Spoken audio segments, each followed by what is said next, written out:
এলাকায় প্রভাব বিস্তার করতে মহড়া দেবার সময় একটি বিদেশি পিস্তল, ৬ রাউন্ড গুলি ও দেশীয় অস্ত্রসহ ২২ জনকে আটক করেছে যৌথ বাহিনী।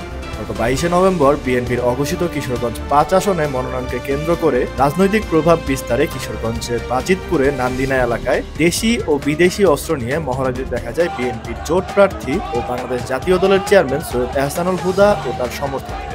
স্থানীয় সূত্রে জানা যায়, ২২শে নভেম্বর বিএনপির কেন্দ্রীয় নির্বাহী কমিটির সদস্য ও বাজিতপুর উপজেলা বিএনপির সভাপতি শেখ মুজিবুর রহমান ইকবালের মনোনয়নের সমর্থনে বাজিতপুর জুড়ে শান্তিপূর্ণ মানববন্ধন কর্মসূচি পালন করে স্থানীয় জনগণ ও সেখানকার বিএনপি নেতারা।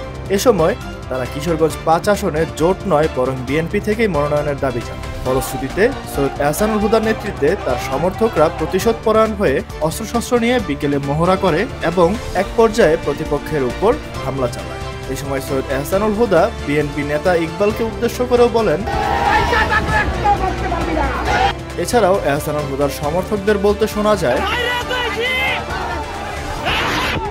পরিস্থিতি অস্থিতিশীল হয়ে উঠলে পরবর্তীতে সেনাবাহিনী যে পরিস্থিতি নিয়ন্ত্রণে আনে এবং ঘটনাস্থল থেকে একটি বিদেশি পিস্তল, ৬ রাউন্ড গুলি ও বিপুল সংখ্যক দেশীয় অস্ত্রসহ সৈয়দ এহসানুল হুদার ২২ সমর্থককে আটক করে। পুলিশ জানায়, ইতিমধ্যেই তাদের বিরুদ্ধে অবৈধ অস্ত্র আইনে মামলা করা হয়েছে।